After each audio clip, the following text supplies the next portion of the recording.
Good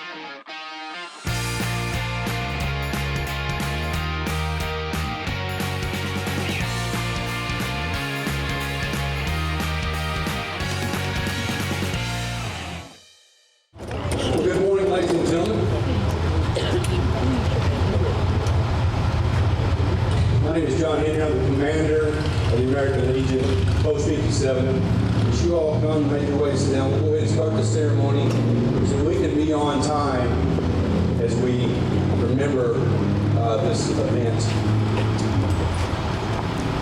If you're able, please rise. The chaplain of American Legion, Post 57, Donnie Bain, gives our invocation.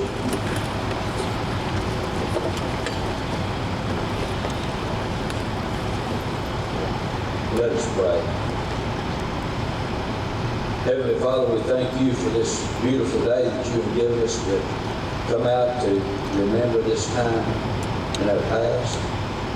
Lord, we thank you for each one who has come this way this morning. We pray your blessings on each one. Lord, we just ask that you'll continue to be with us. We thank you for a country where we can gather together to recognize these things. We pray for all the families of those who have fallen during that time, have fallen in the service of our nation, in the service of the Republic.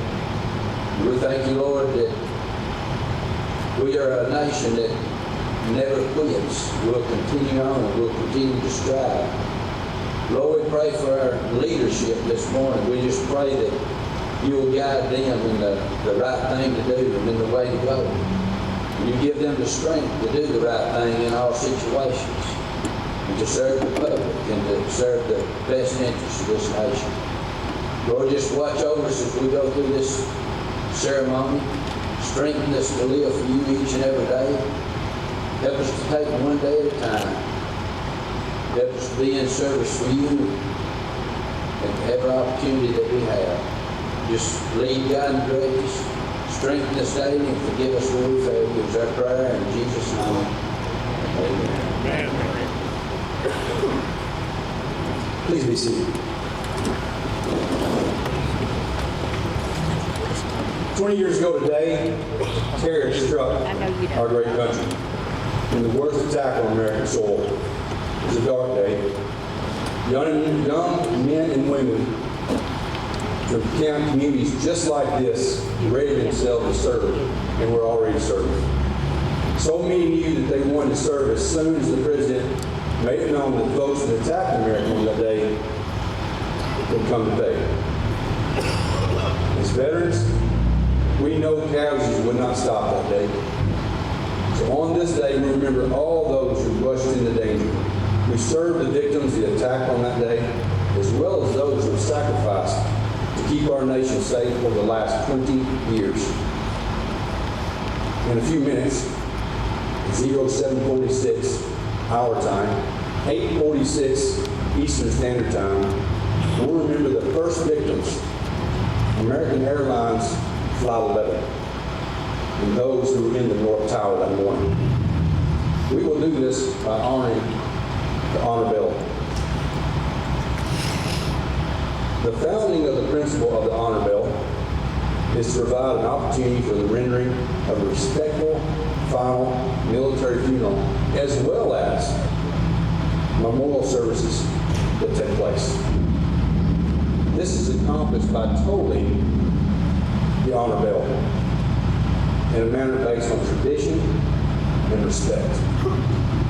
This practice, known as rendering honor bells, is the last sound heard at a funeral, and is told with an understated, solemn, clear tone. Tolling is the deliberate, slow ringing of a bell to elicit sorrow and to show respect. The bell honors are performed in remembrance of the fallen. Today, you will hear a set of 4 tolls, 7 tolls apiece.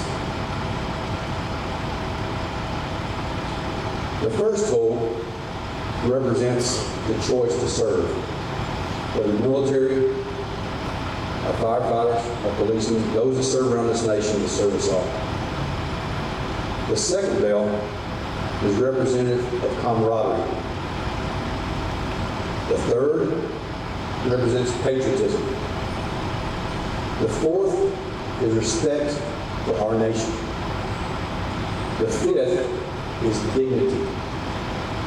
The sixth pole is for honor. And the seventh is the value of life.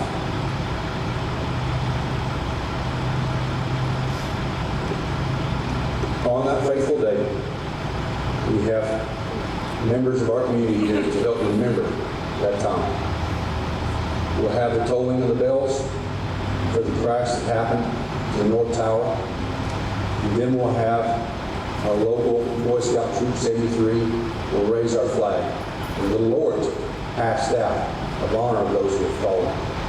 From there, we'll recite the Pledge of Allegiance. We'll move into United Airlines Flight 175 when it crashed. After that, we have some guest speakers with us today, both that were on the ground in New York, those that served after 9/11 till today, as well as a couple of our elected officials. So at this time, we'll rise.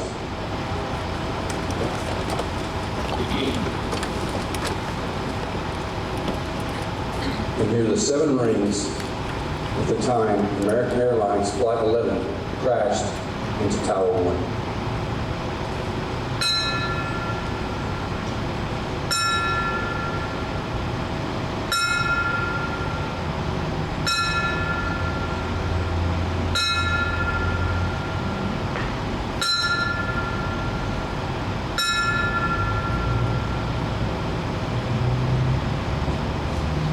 And now, ladies and gentlemen, Boy Scouts, Troop 73, will raise our national flag. Color guard, attention. Color guard, forward march. Color guard, hold. Color guard, hoist the colors of the United States of America.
be seated.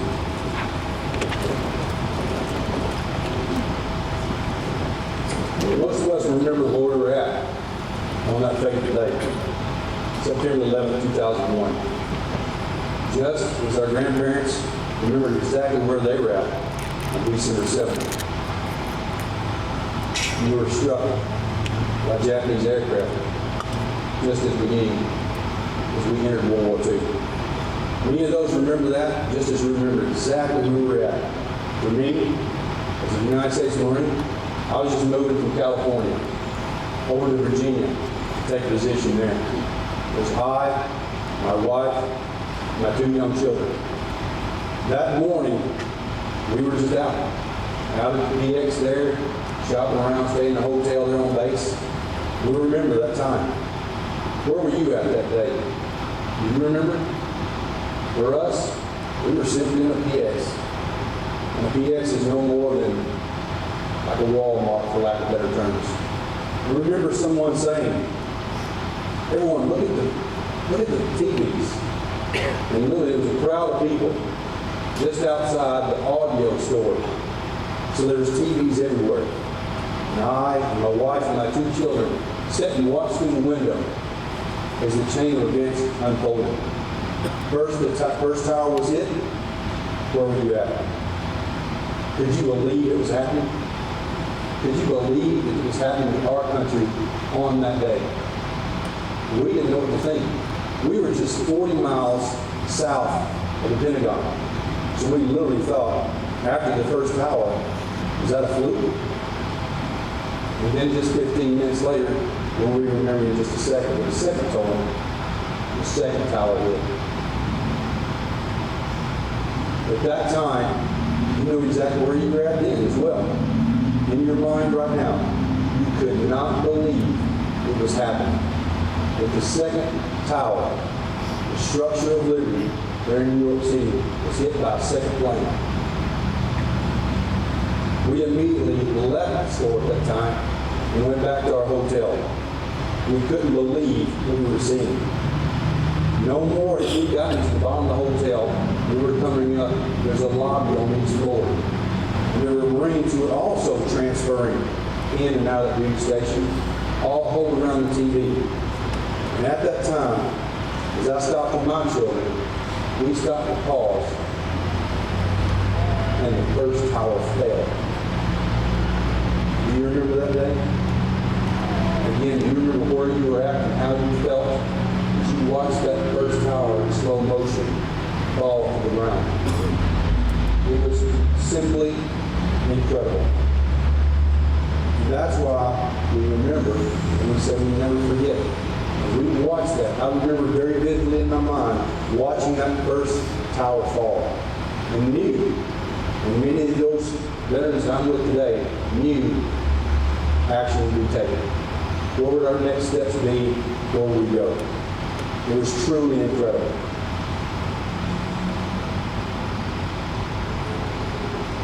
That generation in World War II that were here during the time when we were struck in Hawaii before World War II, that generation was resolved.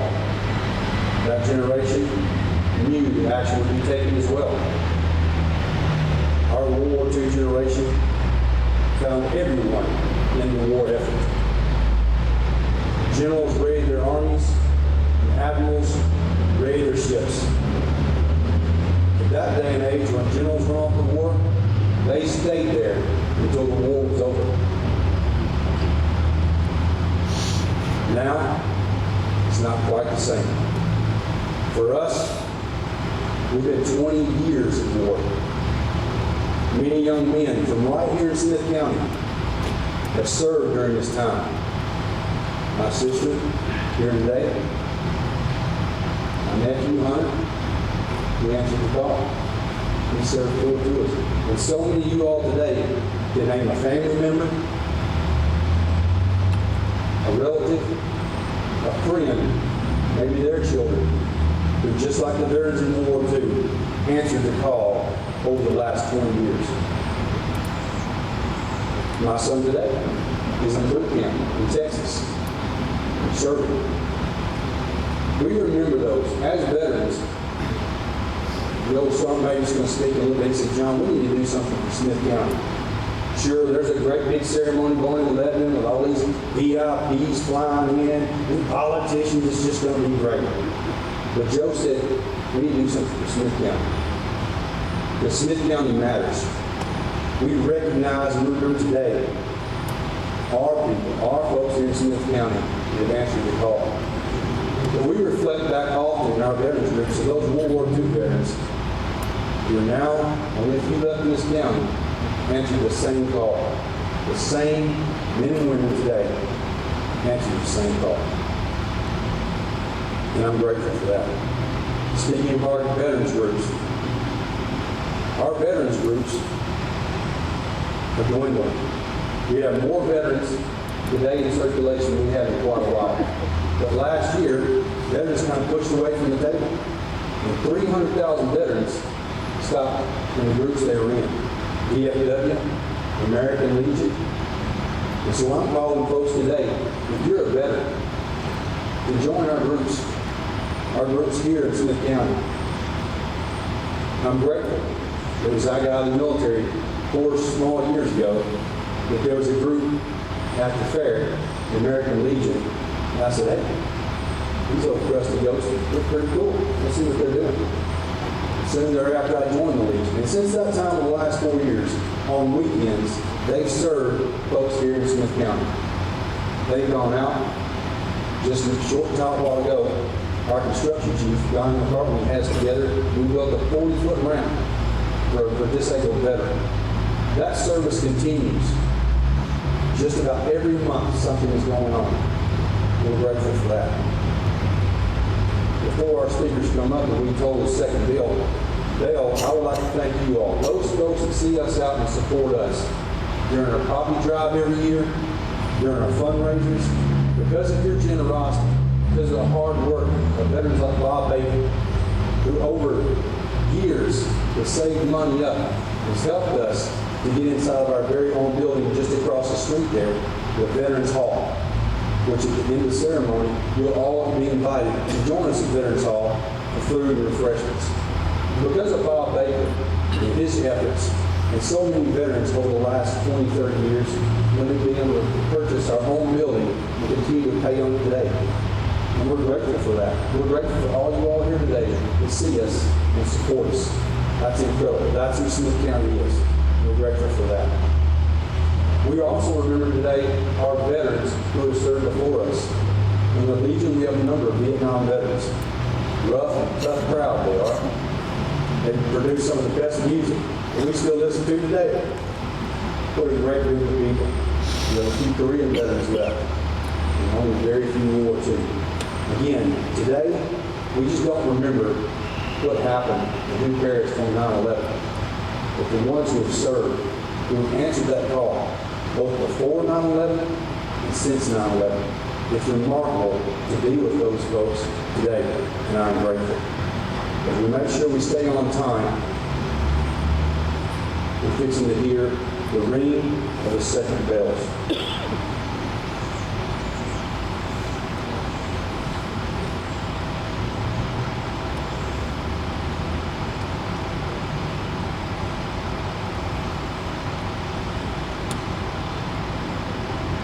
At this time, ladies and gentlemen, if you can, will you please rise as we remember United Airlines Flight 175 as it crashed into the second tower of the torch.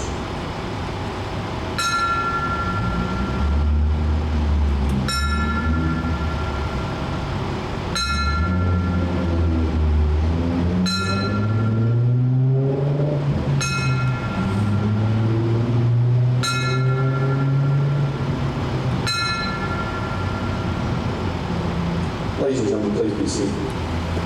Today we have honored guests with us today. We have 4 separate speakers. The first person we'll have today to speak will be Mr. John Vieira.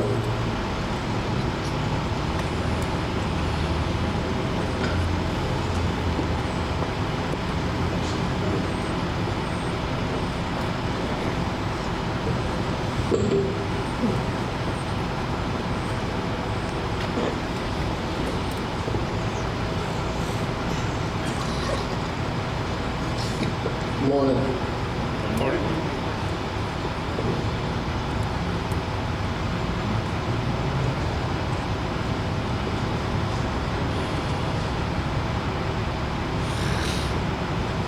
I'd just like to thank the American Legion and all the organizers for this memorial. It's an honor to be here and speak in front of everyone. I thank you for the opportunity for that.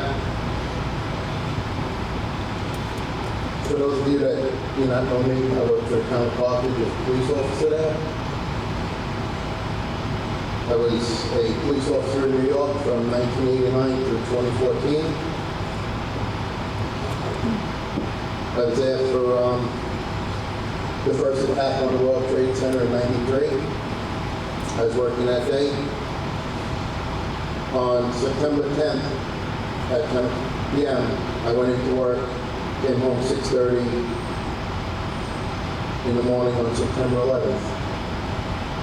It was a beautiful day out, sunny and clear. I got home, we took my oldest son to school. He was 6 years old. And I was home with my wife and my two daughters who were 4 years old and 2 years old at the time. My wife was pregnant with our fourth child.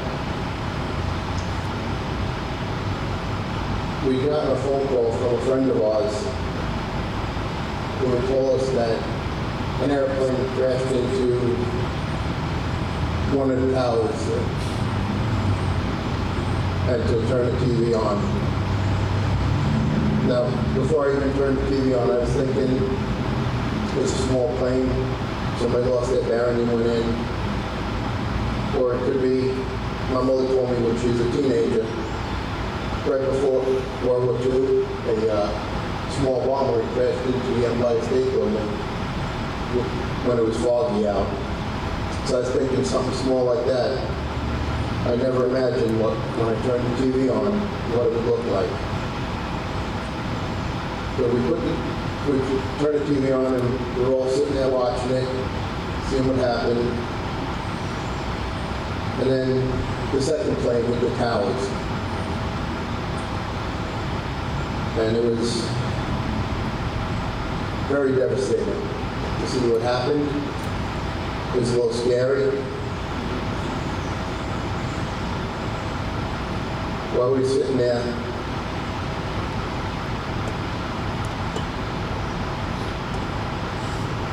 we got word of a plane hitting the Pentagon.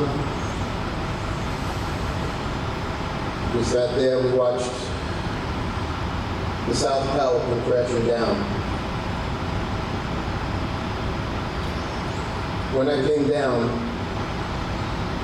it was like the life turned out of me. I couldn't believe it was happening in our country. We watched a little longer, and the second tower came down. And whatever life was left of me just drained out. I called the unit I worked with, and they said that they wanted everybody to come in. I went to the elementary school and picked up my son, came home,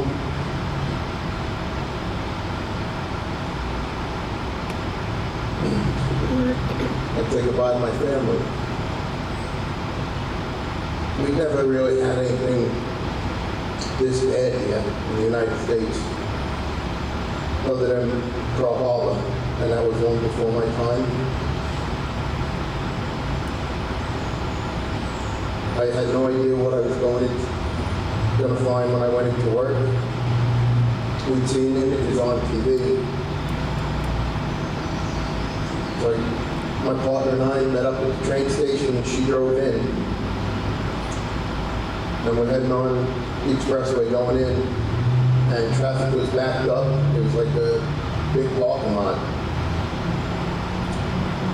And there were lots of officers and firefighters and EMS trying to get into work that day. And there were a lot of people outside their cars showing their badges and asking people to move to the left and to the right. so that everybody can get through traffic. It took us a couple hours to get into the city. When we hit the outer borough of Queens, the highway patrol had the roadway shut down for emergency vehicles to go in. We got through the tunnel into Manhattan, and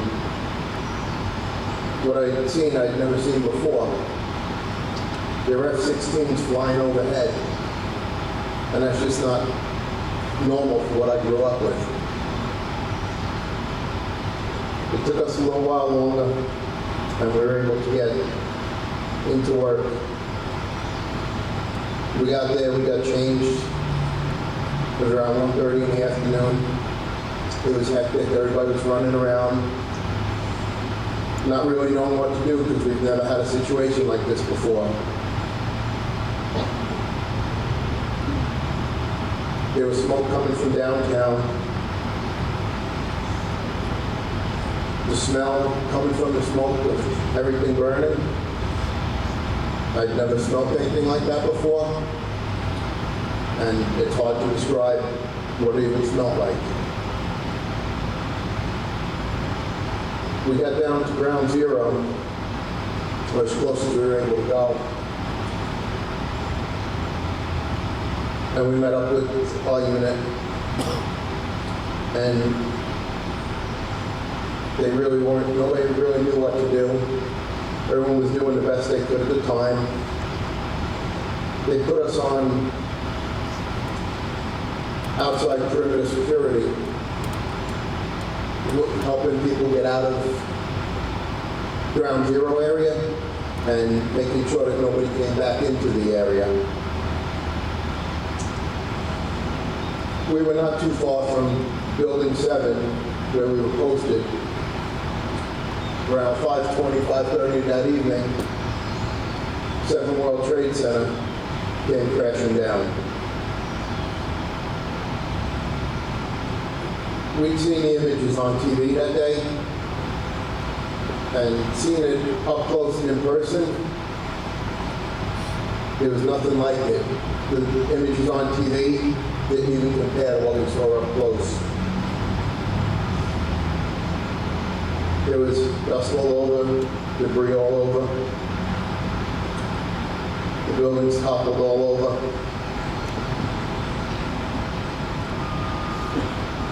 We weren't doing perimeter security till about 5:30 in the morning.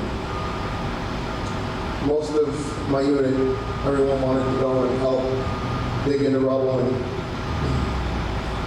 try and find people, but we were told we weren't allowed to at that time. 10 o'clock that night, we'd come back into work, and one of our captains knew what everyone wanted to do, so he was able to get us into the area, onto the pile, and we were able to help dig through the rubble, doing a bucket brigade.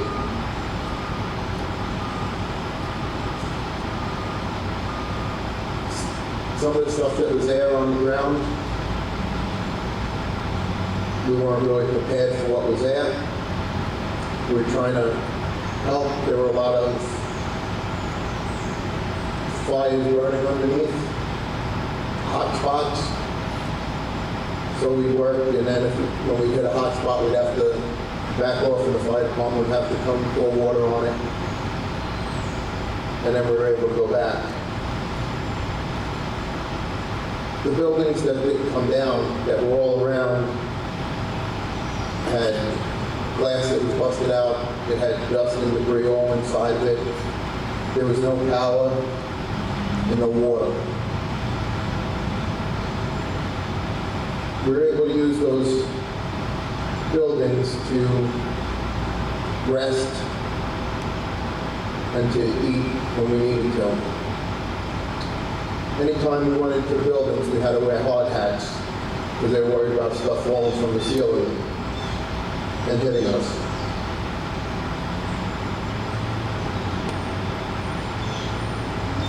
At that point, we started doing 12-hour shifts. Once it went from a search and rescue to just a recovery, they put us back on outside perimeter security. That lasted for about a month. And then we went back to what would be a semi-normal schedule. One of the nights we were there, I believe it was One Liberty Plaza, they let a cleaning crew go in to start and get rid of some of the dust and debris that was inside the building. And somebody noticed that the building wasn't straight, it had a little curve to it. So they sent our unit and another unit inside the building to try and find these cleaners because they couldn't get in touch with them. My captain was taking our unit up in the elevator, and the captain from the other unit was taking his personnel up the stairs. I remember thinking to myself, I don't want to be in an elevator if this building comes down. I was talking with one of the guys I worked with, this guy Kevin.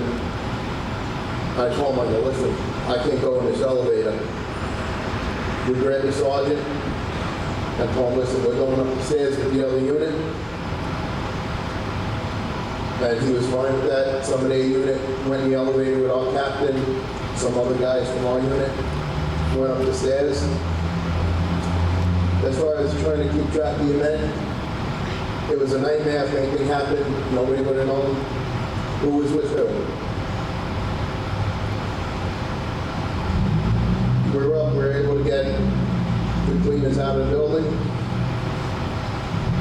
We found out sometime later that when they built the building, one of the walls was actually curved when they built it, and the building wasn't in any chance of coming down.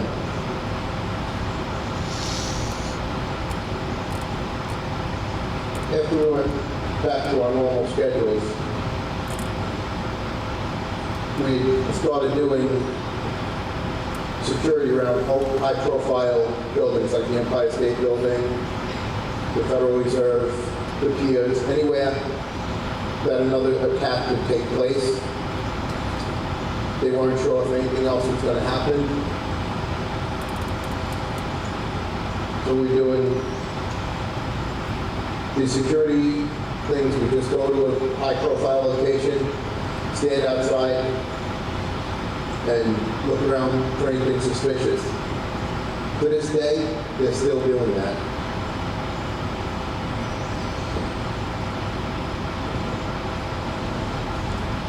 During the search and recovery, they were able to pull 20 survivors from the rubble of the World Trade Center.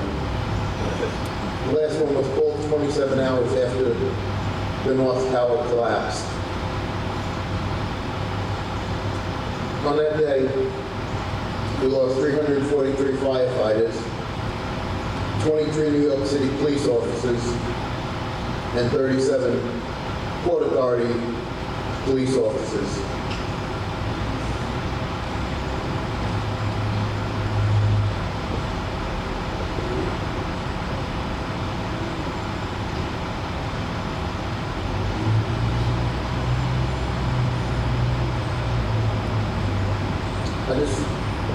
After seeing what went on there and seeing it firsthand, those of you that served in the military,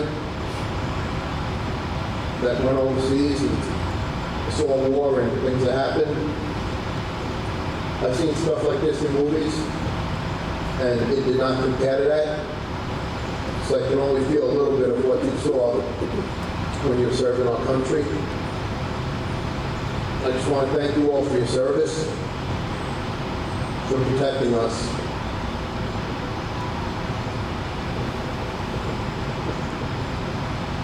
Thank you.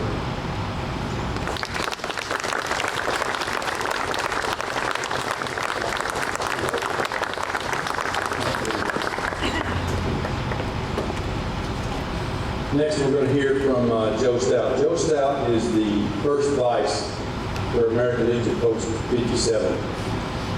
He's a good friend in the department.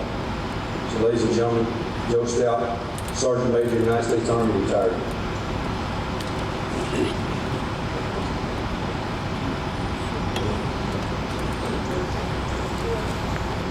80-second after. I forgot I needed this.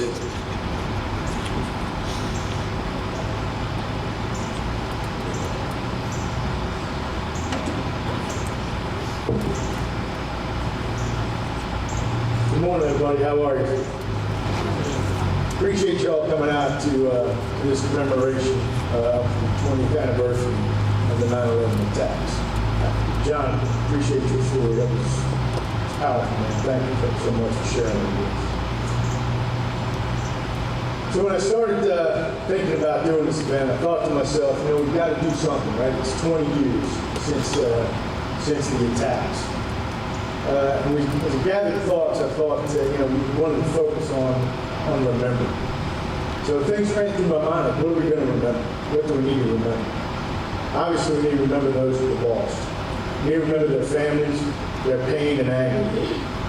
We remember the locations, what we saw that day, right? World Trade Center, Pentagon on fire, plane crash out in Shanksville. Remember 2,977 people killed that day. 2,763 at the World Trade Center, 189 at the Pentagon, and 44 in Shanksville, Pennsylvania. Citizens from 78 different countries died that day. Then as I started thinking about what to say, I wondered if maybe we were already starting to forget. We had Patriot Day. Today is Patriot Day, a National Day of Remembrance and Service. We have that every year. And I think to myself, we ought to do a ceremony like this everywhere, whether small town Tennessee or the big cities.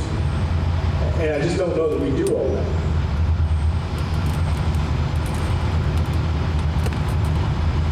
So I started thinking too, like, what about, we remember, all of us that were there, that were around that day and saw it. But what about the next generations of Americans since that attack? What do they think about 9/11? And what about the wars that were fought as a result of this attack? What do they think about folks like their parents, their grandparents, aunts and uncles that, quote unquote, make so much about 9/11? What were our grandkids think? And I ask this because, I can remember my grandmother telling me about the sinking of the Lusitania. Anybody know what the Lusitania was? A few of us, right? So the Lusitania was a British ship that was sunk by a German U-boat off the coast of Ireland in 1950. And this boat, its sinking is kind of what started the American sentiment towards we need to get into World War I. And I remember my grandmother was just adamant about that. She was passionate and she would tell me about that. And she would tell me to remember the battle cry, remember the Lusitania. Sometimes I'd see a grin on her face. She'd tell us that was the war cry for the American military. Remember the Lusitania, boys. And I'd look at her clueless, right? 2 generations removed. I didn't know what that was. And my grandfather was a World War I vet. And my grandmother was 16 when the Lusitania was sunk. She was born in 1899. So they were certainly passionate and never forgot that. So as I'm thinking about what we're going to do today about 9/11, I'm wondering, what will our grandkids, will they be clueless like I was? Certainly hope not. So I thought, how do we make sure that 9/11 doesn't suffer the same fate as the Lusitania, and maybe even Pearl Harbor to a certain extent, that gets mentioned on the news for about 30 seconds on December 7th. So I think some of the things we do now, that we're doing now, are good. All right, we honor and remember those who lost and their bravery and camaraderie shown that day. We continue to do ceremonies like this each and every year to our younger generations understand what happened and why, I think. I think one thing that's important is we make sure that the following generations remember that those numbers I just mentioned, they're not just numbers. There's somebody's mother, father, sister, brother, son, or daughter who went to work like any other day that day, thinking it was just that, another day. And then their lives were cut short by a hysterical act of violence and hatred. We need to remember the pain and anger that was felt then and now by them, their family and friends. We need to remember the fear of that day. Right? Remember what we were thinking. Like John mentioned earlier, the utter shock at seeing two of our most well-known symbols of American power burning. Remember what we felt when the World Trade Center collapsed, both towers. Remember what must have been going through the minds of the people that had to decide to jump from 100 stories to escape smoke and flames that day. Things that now some folks think are too graphic to think about as well. Remember all of us wondering what was going to happen next. What are we going to do? What's going to get hit next? I was listening to a news report yesterday, and they evacuated what is now the AT&T building. I think it was called the Bell Shop building then. But they evacuated it because they wondered if maybe it was going to be hit. So everybody was wondering that same thing. I think we need to remember and make sure our following generations remember how it changes to change the world. Things like flying and getting to your flight will never be the same. We need to make sure we remember how many flags we're flying on September 12th.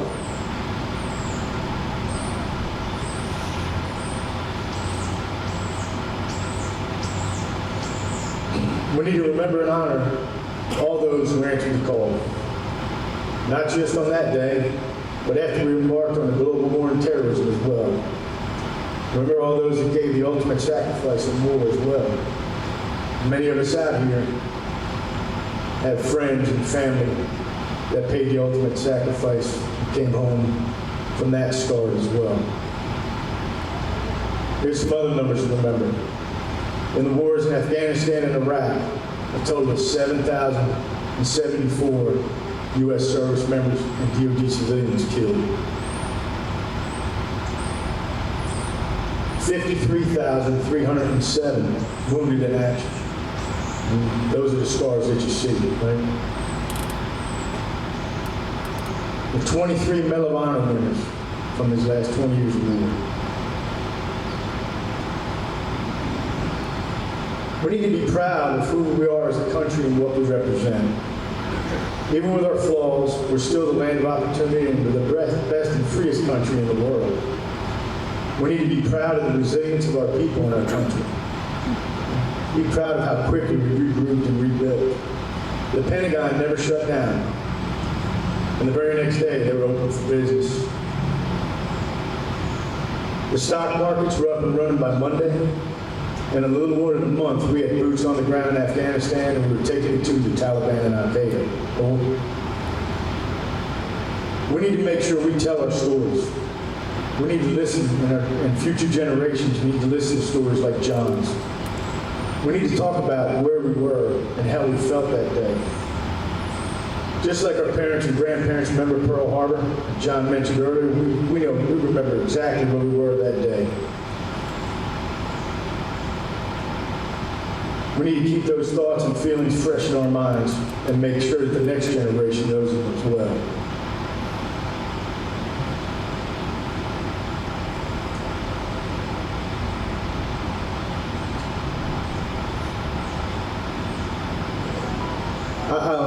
I want to take a couple minutes and tell my story, and then I'm going to read a couple of thoughts from a couple of my family members. So, I remember where I was on 9/11. I was at the gym on Fort Polk, Louisiana. So get a little weightlifting in after running some PT, physical training. And of course the TV's on, like there are in most gyms, but it's closed caption, right? Because in the gym you don't want to listen to what's going on the TV. You're either listening to music that's playing through the speakers or listening to your earphones, right? Headphones down. We didn't have earbuds back in those days. So I remember looking up at the TV, and of course they show the picture, and here comes the special report saying something hit the World Trade Center plane. And if you remember, they were debating whether or not it was a commuter plane or whether somebody's had a heart attack or whatever the case may be. And here's a couple of things I distinctly remember. I remember at one point as it's going through the closed caption, somebody mentioned a terrorist attack. And I'm thinking, don't go there. Don't start that. You don't know what's going on. Whatever the case. And then they broke and they were interviewing one of the CNN execs because their office, I believe it was across the bay or across the river in New Jersey, but they could see the Trade Center. It's hard to miss the Trade Center. And he's talking and giving his account of what he saw. And then as I'm reading it, he says, "Oh my God, is that?" And then, "Oh my God." Well, he couldn't see the other plane because the closed caption box covered it. But you could see the explosion from the second building. And to the person in that gym, we all just kind of looked at each other and hit the showers because we knew what was coming. So you go to the office, we're all gathered around the TVs there. And of course, we start to see, Tower 2 collapses. One of my bosses looks at me and he says, Sergeant Stout, we're at war. I thought, wow, he's right.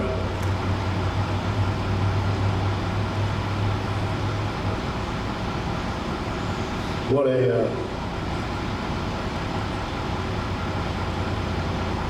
a day. I guess that's just the way to put it. So listen, I told you I want to read some thoughts from a couple of my family members to close this out. They were directly impacted by 9/11. So when we decided to do this ceremony, I reached out to them to get their thoughts and memories for this day. But one of them had never really taken the time. Nobody asked him. So it was really, I guess, therapeutic for him, but also powerful. And I want you to listen to these stories. So my first story I'm going to talk about is from my niece, Deb Young, Balfour. Her mother and brother were in Tower 2 on September 11th. Her mother survived, but her brother was lost. And these are the thoughts she sent me about her brother. On September 11th, 2001, he went to work just like millions of people did that day. My mom went to work that day in the very same building, just like they had for years, 40 floors below him. It was an ordinary day. He woke, ate,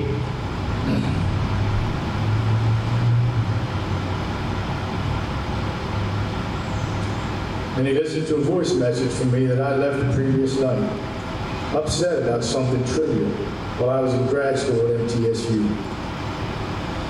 He kissed his wife goodbye while she slept and went to work. We don't know exactly what happened to him and his friends that morning.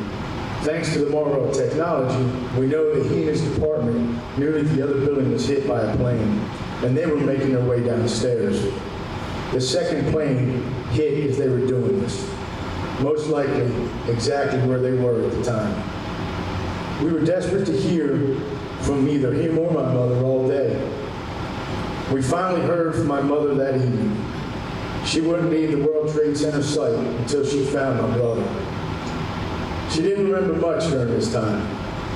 Eventually, she was forced out by the police and by her friends for her own safety.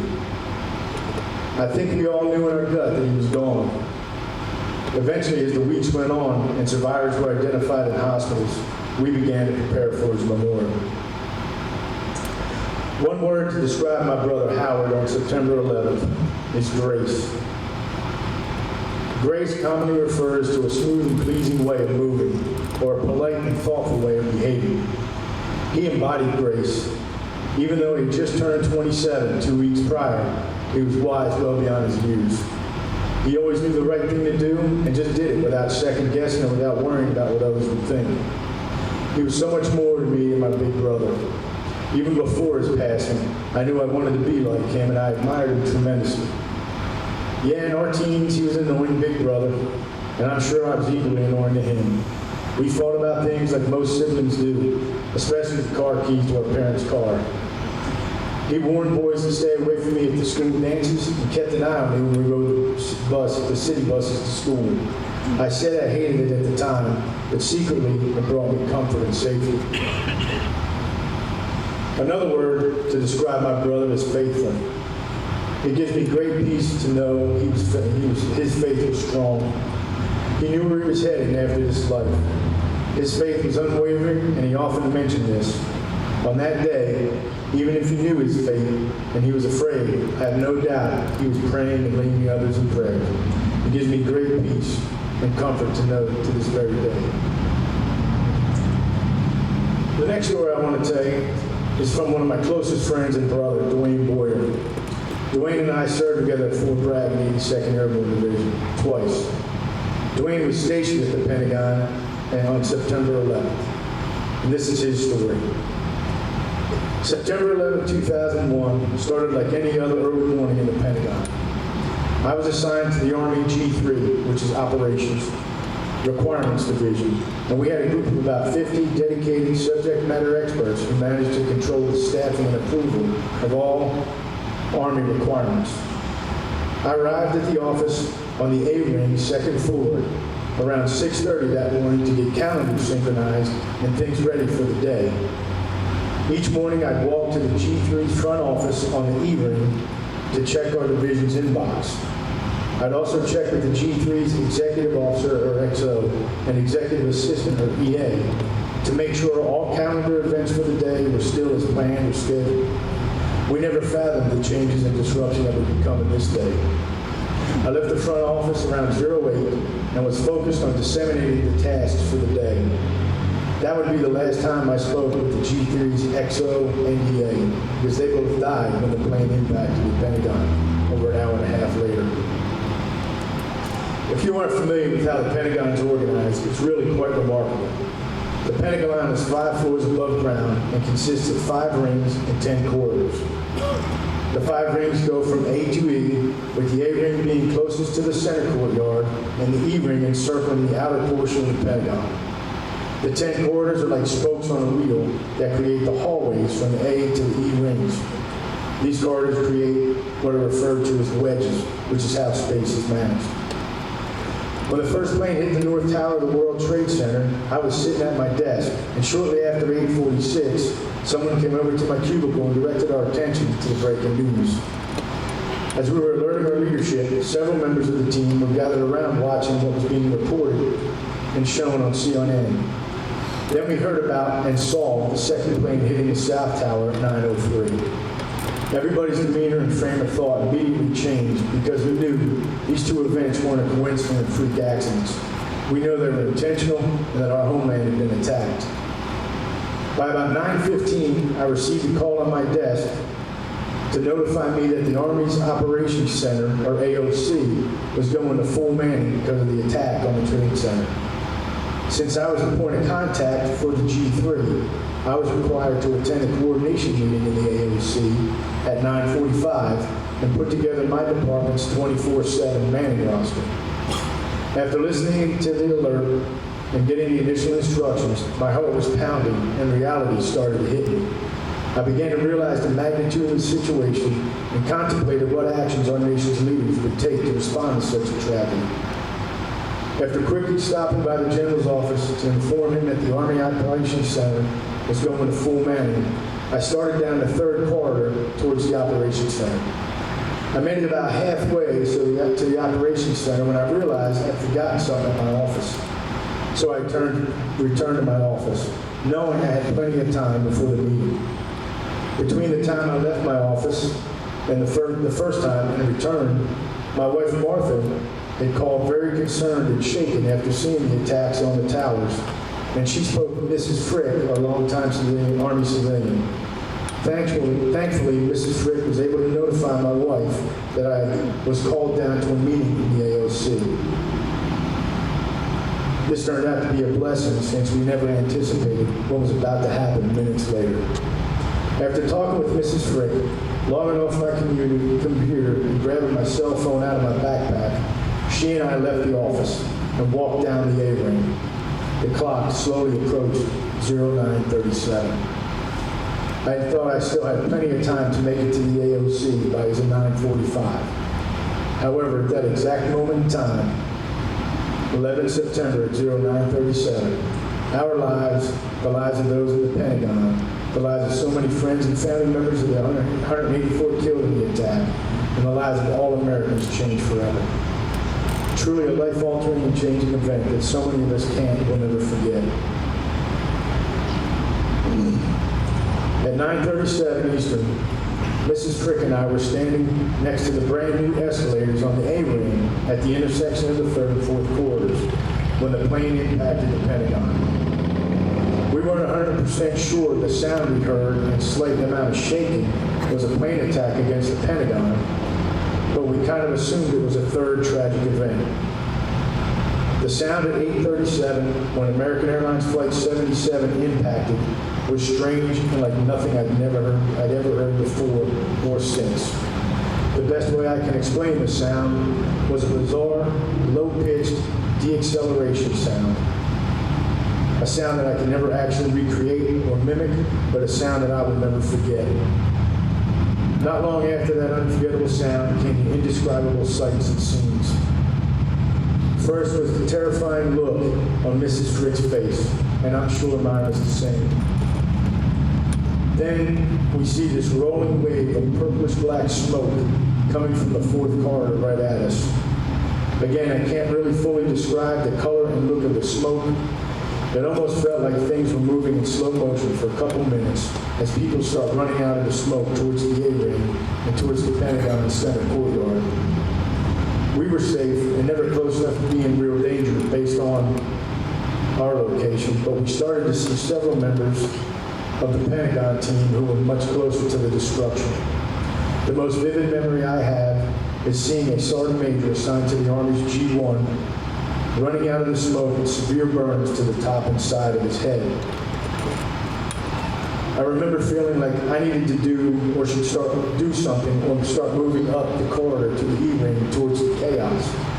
But my attention was immediately captured by the walking wounded and a growing gathering of people around the A-ring escalators. I realized that due to the smoke, that the new emergency doors installed in the renovated wedge had closed across the A-ring. Some people were exiting down the 2nd floor steps to the corridor, but everyone else wanted to go down the A-ring to the main concourse exits of the Pentagon.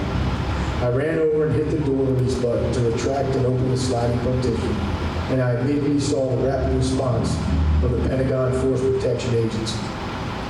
I'm not sure how many Pentagon officers were coming down the A-ring, but they were coming in force and ready to take control of the scene and ensure a safe and orderly evacuation.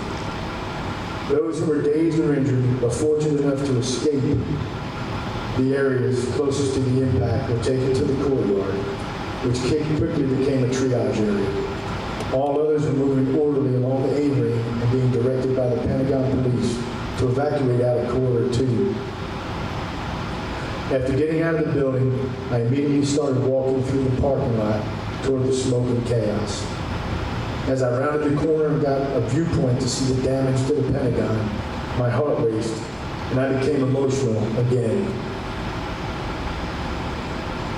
The sight of seeing the Pentagon on fire and partially collapsed with smoke filling the sky of our nation's capital is something I will never forget.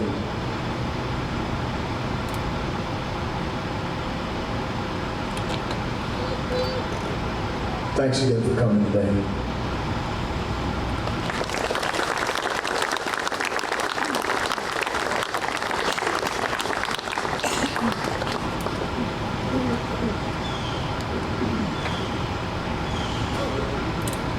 Before we remember Flight 77,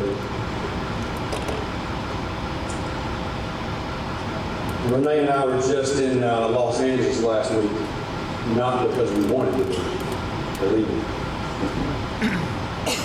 But what Joe spoke of, we've lived for 20 years. We were in LA because a friend of mine that served 2 tours in Afghanistan and 1 tour in Iraq. Ian was a good man. He has an 18-year-old son and 2 elementary school children and a beautiful wife. Ian never really recovered, we know now, in his time, his tours. He was a mechanic, he was air crew chief. We called them flying targets. Look, flying in the air there. He supported his men in every flight mission they had. One time, a rocket would come up and hit the back of the plane. You could see the smoke and the engines until it would blow the whole back end off. I didn't know Ian had such a hard time. I went from one duty station.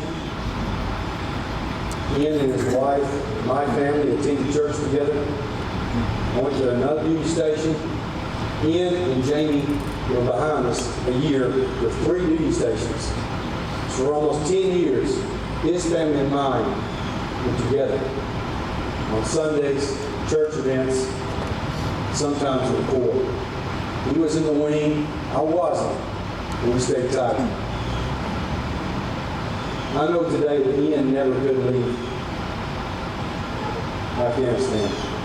He never could leave his time in Iraq. Last week we were in LA.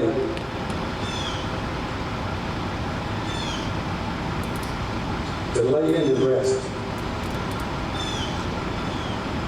These wars we fight go on for years, decades. My Vietnam brothers have seen their friends laid to rest afterwards who could not leave Vietnam. Sadly, Ian couldn't leave Afghanistan. When I gave his eulogy, it was probably one of the hardest things I've ever done in my life, because he was such a good man. He left those babies behind. And it saddened me. And it'll always sadden me that he never could leave. He's a good man. Wars that last 20 years especially, cost us. They cost us for a long time. We need to remember that. We need to know that every time we go to a voting booth. It's important that we remember that. There's good people like Ian. Don't come back. And I'll miss him like a brother forever.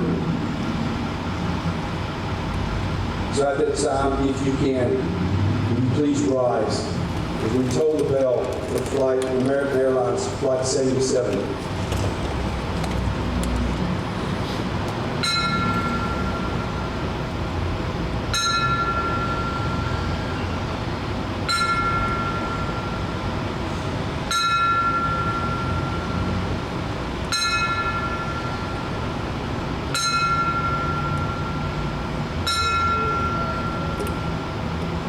Please be seated. Now it gives me true privilege and honor to introduce my friend, Smith County Mayor, Mayor Mason.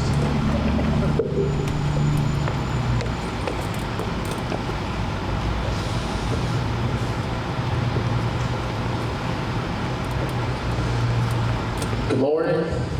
Thank you, Commander Henry, DSO Whitworth, for allowing me to be here this morning. You got me tore up before I ever got up here, so I guess I'll just go from there. It's an honor and a privilege to always speak at one of these events. It's one of the highest honors I get as mayor. I never feel worthy to be able to speak at a veteran. But I'll always do what they ask because they've done what we ask. And they win. And veterans hold a special place in my heart. As I sat at my desk yesterday trying to write out a speech and think about what I wanted to say, and just couldn't find the words, and I wrote stuff and I threw it away, and I said, just speak from your heart with some bullet points that I remember.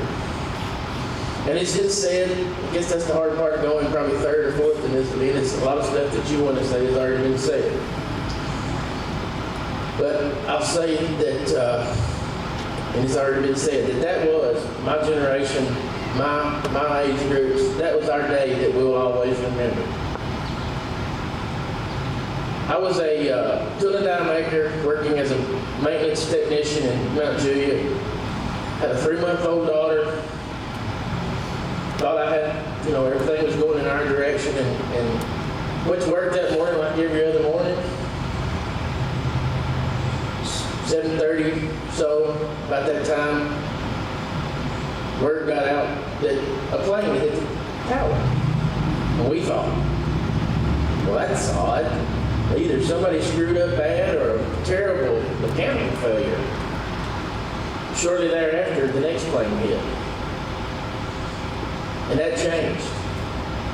And then we all began to huddle around our desks and our benches and our toolboxes with radios, and as we listened to news reports. And that was back in the day before you could watch news on your phone. You didn't have Hulu and streaming services, so we were attached to radios, and we were all. And then the plane hit the Pentagon, and we all kind of looked at each other and was like, "What's going on? And what in the world?" And then the thoughts turned to, well, what? As already been said, what's next? And we began to worry about, are we safe? Is our family safe? Or and it was, and fear is not a good thing, but that day there was a lot of fear and uncertainty. And I remember we made it through the day. We had moments of silence. We prayed. And then I went home to my wife and my baby daughter. I went home to a scared and concerned wife. And being the man that we are, we try to, hey, everything's gonna be all right, everything's good, we're all right, it's safe. But deep down, we all have that sense of what in the world's going on. This has changed. And as I sit and I watched the news coverage that night, and I saw the things that were going on, the towers falling and all that, and I got to thinking about it, and that week there, of course, it was a song, and my wife said, nobody knows will remember that song, but Don Henley had a song, and it was about, and it said, in a New York minute, everything can change. And boy, did it. That day, everything changed. We've never been the same. But as I watched those reports that night, and I saw the carnage and the trauma, and literally, as it does settle, we begin to hear the stories of the first responders, and the police officers, and the EMS, the firemen. And we truly got to see that night and that day, those gentlemen and women and those guys and all truly ran towards the dangers as others ran away from the dangers. And I look out here today, and I see sheriff deputies and policemen and rescue squad and firemen. And I pray to God that nothing of that magnitude ever happens in this county. But you know what I know? Those gentlemen and ladies right out there will do the same thing, because that's who they are. That's what they do. We can never thank them or pay them for what the jobs they do and what they see. And I just want to thank those guys this morning for what they do. Our firemen, our rescue squad, our policemen, and our EMS employees for what they do. But then, it turned to, and President Bush that day, these people will pay for what they did. And we became, and we said, somebody's got to pay for this. And then we look around and see these veterans that always answered that call. And they were sent to pay back for what was done to our country that day. And we thank them. Now we can stand here and bureaucrats and politicians can argue about strategies and what was done for 20 years. But here's what I know what they did for 20 years. They defended our country. They enacted payback for what was done, and they defended their brothers and sisters on that field. And we can never thank them enough for what they've done, and what they've seen, and what they've overcome.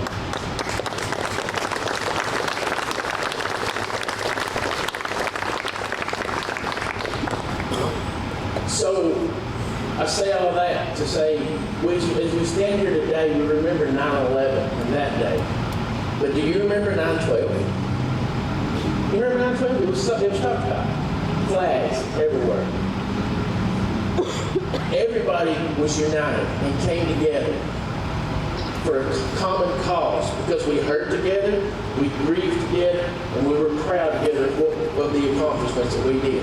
We are a resilient and a strong country for what was done that day.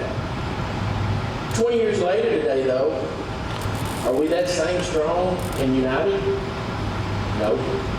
We've let division come into us and over these past 20 years, and the world truly has changed, and it changes daily. I mean, we look around today and we fight over everything. 50% of the country's this way.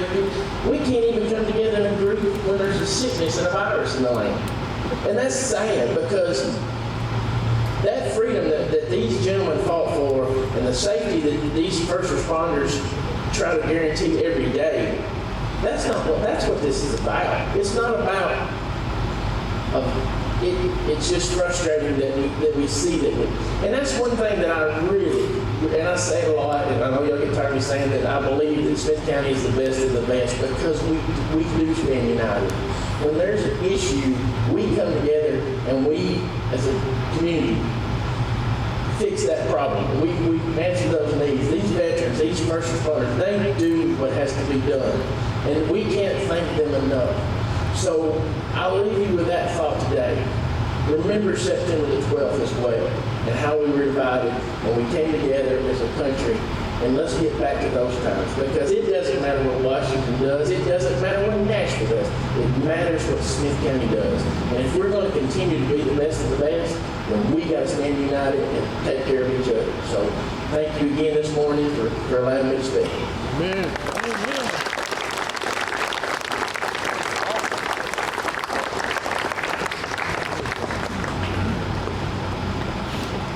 Next, I would like to introduce the Carpenter's mayor. She has had to deal with us literally all summer long, starting in April with our concert series.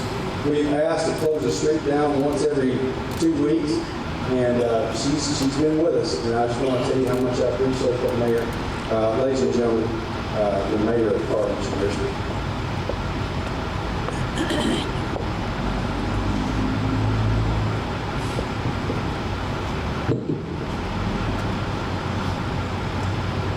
Well, there are a lot of hard acts to follow here, and I'm not going to try to, because all of these people have spoken from their own experience, from their own feelings, what happened that day to them. I especially want to thank Officer Baera. That's the first time I've heard your story, and it touched my heart. Thank you for your service that day. I want to thank all, yes, please give it a hand. Thank you very much. As has been said, it's people like our officer, it's people like Chief Hyatt, all of our fire, EMS, all of our rescue, this beautiful flag. Thank you, Chief Hyatt, and all of you for doing that for us today. What a glorious honor to have at this ceremony. So much has been said about where we were that day. I have a short story to share too. I want to thank Commander Henry for giving me this opportunity. When I thought about trying to speak about 9/11 and all that happened that day, it was overwhelming. Who am I to speak about that? And the only way I can do it is with the deepest humility and respect and reverence for all that happened and all those people involved that day. We all know the facts. On September 11th, 2001, 4 commercial flights destined for the West Coast were hijacked and used as weapons against citizens in the United States. American Airlines Flight 11 departed from Boston and struck the North Tower of the World Trade Center at 11:46 Eastern Standard Time. United Airlines Flight 175 departed from Boston and struck the South Tower at 9:03. A third plane, American Airlines Flight 77, left Dulles International Airport and crashed into the Pentagon at 9:37. The final plane, American Flight 77, left Dulles International Airport and crashed left from New Jersey, Newark, and crashed into Stanksville, Pennsylvania at 10:03. after passengers on that flight bravely stormed the cockpit and tried to subdue the pilot. In the space of less than 90, the pilot who was a hijacker at the time, in the space of less than 90 minutes, nearly 3,000 people were killed, and the United States was soon engaged in what would become the longest war in its history.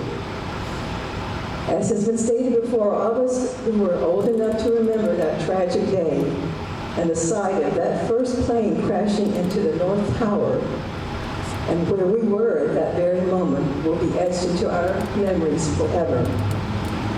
On that day, I was in Atlanta, Georgia, at the Human Resources Office at Georgia Tech University, where I was doing some business at the time. We were waiting for the head of the Human Resource Department, and we were chatting among ourselves in the conference room when his secretary came in and said he would be a little late because an airplane had accidentally flown into one of the towers at the World Trade Center, and he knew someone who was there and he was checking on it. We sat there a little confused, as many of you said, how could this have happened? When she came in a second time and said, a second plane has hit the World Trade Center, and we think there may be a terrorist attack. Seeing our concern, she invited us to come into her boss's office to watch the TV, so we all piled in, and we sat there in stunned silence as we watched the footage replay of first the North Tower being hit and then the South Tower. It was as if time stood still at that moment. We looked at each other in disbelief when the reality began to sink in. How could this act of terrorism have happened on U.S. soil? As many have said, we all wondered what's happening next. Where will they get next? And I knew at that point I had to get back to Tennessee, to my home and my family. I was pulling out of the parking lot of Georgia Tech when the radio reported a third attack. American Airlines 77 had crashed into the Pentagon. A terrible fear welled up inside of me, not for myself, but for my nephew, who worked at the Pentagon for the past few years. Like many of you, he had served in the Army. In 1999, he was deployed from Germany to the Middle East as part of Operation Desert Storm. When he returned to the States, he told me stories about the experiences he had in the Middle East. He was with the 9th Combatant Engineer Battalion. Some of you may have been with that one. It was attached to the 1st Infantry Division, which he said was better known as the Big Red one. He told me his corps had participated in General Schwarzkopf's Hail Mary plan, where the entire corps had moved west 150 miles and then north to the Iraq border prior to the ground invasion, similar to a football tactic. Some of you may have been in for that maneuver. After he got back to the States, his last duty station was at the Pentagon. Later, he worked there as an information security engineer with Army Material Command Headquarters. In that role, he continued to be frequently with business and meetings at the Pentagon, where he was consulting. He told me they affectionately called the Pentagon the five-sided Puzzle Palace, and I can understand why from hearing your description of it. He said it was very easy to get lost in that maze if you didn't know where you were going. When I heard the terrible news driving back to Tennessee that the Pentagon had been hit by a third plane, I immediately tried to reach my nephew on my cell phone, a Nokia at the time. Some of you may remember way back then those cute little phones we used to have. But there was nothing but a busy signal, and I kept getting that busy signal. I tried calling my brother in Nashville, again a busy signal. When I was almost to Chattanooga, my brother finally got through, and I held my breath as he said, "He's okay." He wasn't at the Pentagon when that plane hit. Tears rolled up in my eyes and a wave of relief rolled over me. He was my very special nephew. When I was finally able to get through to my nephew later that night, he told me that some former colleagues of his had asked him to come to a meeting that very morning at the Pentagon, and he arrived a little early. He caught riding with a friend, arrived early that morning at 9:15 at the parking lot, and debated whether to go in for the meeting or to go down to his office, which is just a couple of miles away from the Pentagon on the subway, and he decided to go to his office. That decision probably saved his life that morning, because the meeting where they were supposed to have gathered was at the very place the plane would have hit. He thinks that probably God was on his side at that moment. I know that he was. His friends who were going to meet him there, of course, didn't go to that particular area, and they were okay, but he knew many of the people that died that day. And it's something that has been heavy on his heart ever since. When the tragedy of 9/11 happened, I experienced the whole gamut of emotion as everybody across the country did. Shock, disbelief, fear, anger. Shock, that overwhelming feeling of numbness because we don't know what to do. Disbelief, how could something this horrible possibly have happened on American soil? Fear, as the reality sets in. What's next? Where will they hit next? As many of you have said. Are my loved ones safe? Why can't I reach them? And then anger eventually sets in. How could this have happened to all of these innocent people? Whoever did this must be punished, as we have all heard. But beyond the anger that can sometimes go into hate, how do we reach reconciliation when something this tragic happens? How do we prevent our anger from swelling into the point of hate that can dominate our life? How do we let go when something this evil happens? How do the loved ones who were left behind, and how do we as a nation find a way to reconcile what's happened and let go emotionally for our own well-being, while never forgetting and never allowing it to happen again? One way is by truly mourning what has been lost. Mourning the friends that were lost, mourning the innocence of the country that was lost. A man named David Leviathan, who had friends lost that day, later stated, "What separates us from animals, what separates us from chaos, is our ability to mourn people we've never met." Mourning those who we never met, who were lost on that tragic day in New York, Washington, D.C., and Shanksville, Pennsylvania. Mourning those who never came home from the war that followed. Again, mourning the innocence that we lost as a nation. Allowing ourselves to feel the full range of emotions, the shock, the disbelief, the fear, the anger, in our own time, in our own way, in our own pace. Sandy Dow, who was the wife of Flight 93 pilot Jason Dow, spoke sometime afterwards about how she eventually reconciled her own heart, the tragedy of her husband's life that was taken so quickly and so tragically.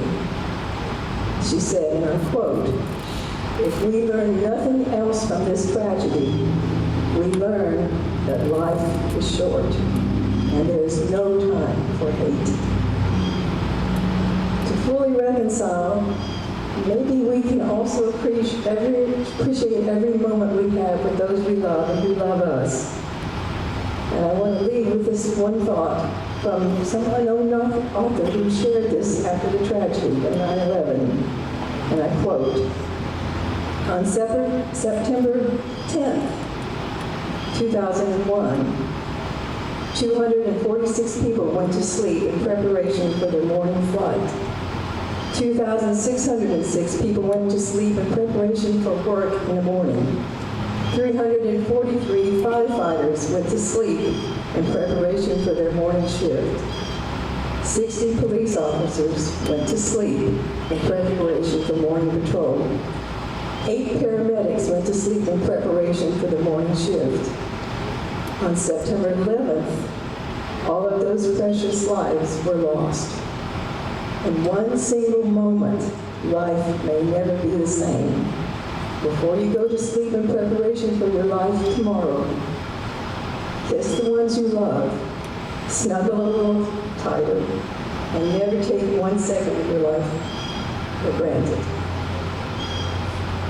To all of you who have served our country, all of you who serve so bravely, we thank you. To all of our first responders, to every one of you who put your lives on the line every day that you go to work to serve and protect, thank you from the bottom of my heart. You are what makes our nation great. God bless you, and God bless this American country that we call home. Thank you.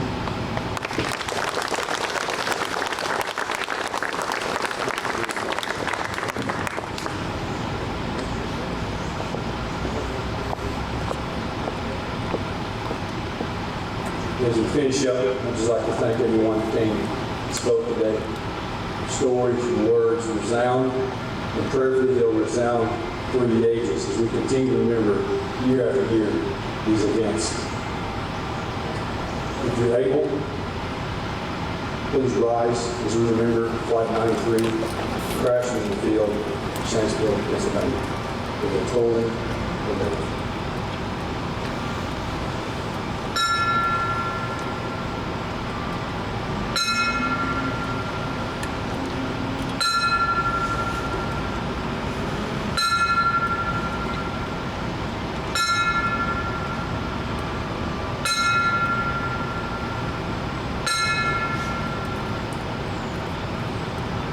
Please remain standing as we honor the fallen of Plain Tax.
Chaplain of Post 57, now their final prayer.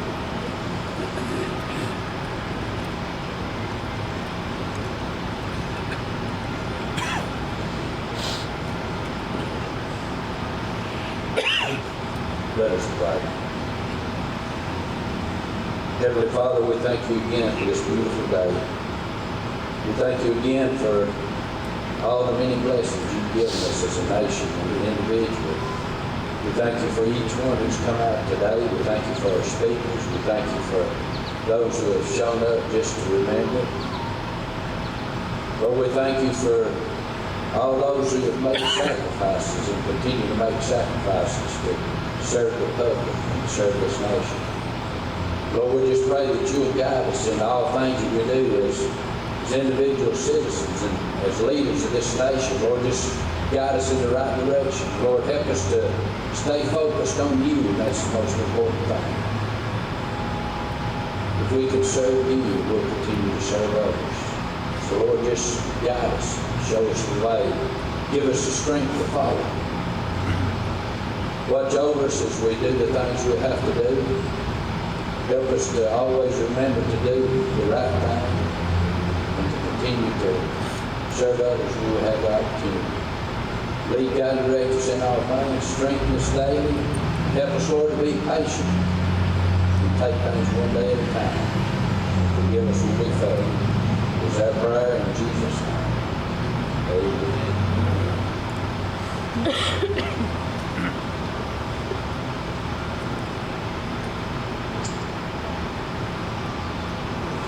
As we remember today, we remember 9/11.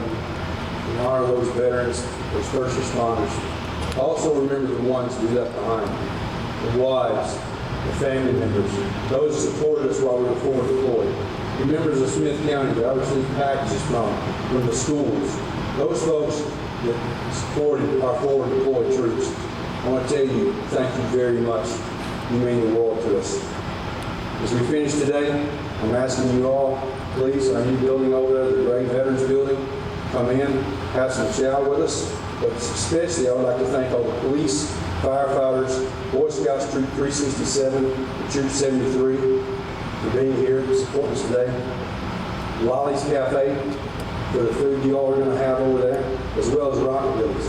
We provide coffee as well as food for us. We're grateful for that. On September the 18th, we'll have a flag retirement down at Lot 7. The Boy Scouts will be there to properly dispose of our colors that have been flown around this county. Hopefully you can attend that as well. We're grateful for everyone coming out to give us an hour and a half of your time to listen to members. Thank you very much.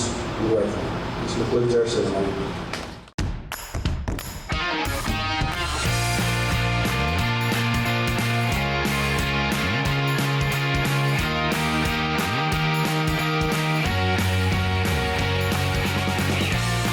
This video has been brought to you by these fine sponsors: